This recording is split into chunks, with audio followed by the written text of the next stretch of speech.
Hi, I'm in my workshop, come studio, come large shed today.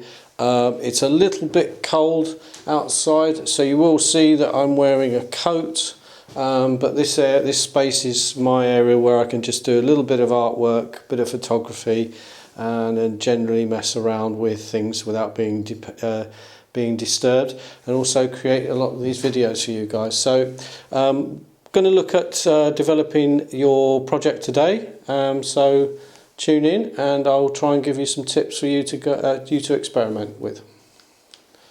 Okay, so what I've done here is I've spent a bit of time drawing out my figures, my Japanese figures, and then I've added my colour to it. I haven't quite finished this one, you would have seen from the last lesson. I think these are a little bit too big because I'm going to be using card. This is the kind of card I was talking to you about to collect. It's just cracker bread and thin card, not the pizza type ones with the corrugated cardboard. They're not appropriate for the kind of work that we're going to do. But as I said, this is too big, but I had actually intended to use these as cutout figures to add onto my stage set.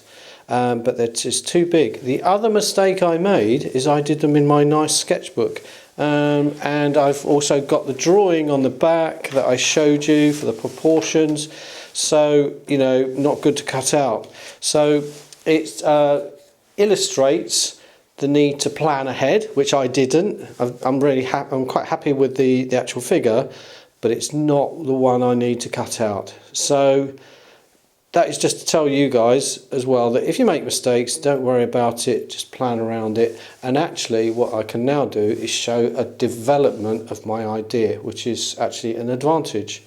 So the way I would work with this is that I would cut the figure out carefully, rather like I've done this one. And I leave some space underneath so that I can make a platform for it to stand up. Now the other key thing that I would need to do is to do what we call scoring this. Okay, now I need to use a spongy surface. Scoring is just making a line on the piece of work so that it folds along that line.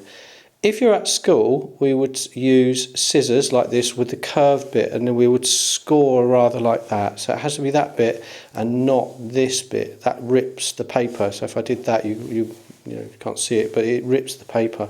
So it has to be the curved bit. Okay, as you're at home, you could use a blunt knife. That's a butter knife or a normal plate knife. Ask your parents if you can use these. Don't use this bit, that's the serrated edge, that tends to cut. You want to use that bit. So what I would do is I would do this down the body and curve it slightly.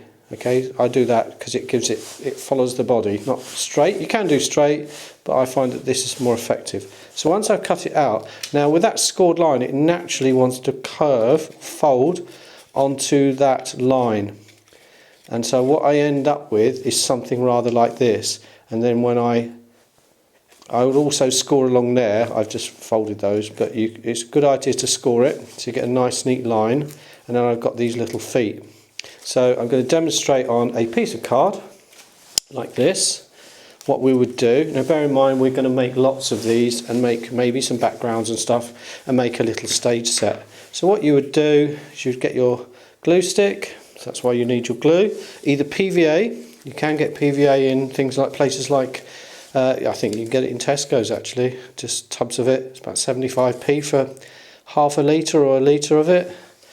You can get it in the craft section area. If you've still got a B&M where you are, if they're open, they're in there as well. But all I do now is I just press that on there. Now that's why we need this folded, because the more this folds, the stronger that is, or the more it will stand up. If you don't fold this, it will just fall down. But that adds a nice V shape, which makes it secure. You can press that down, and then you've got your figure, which just stands up, and as you can see in this video, that's quite effective.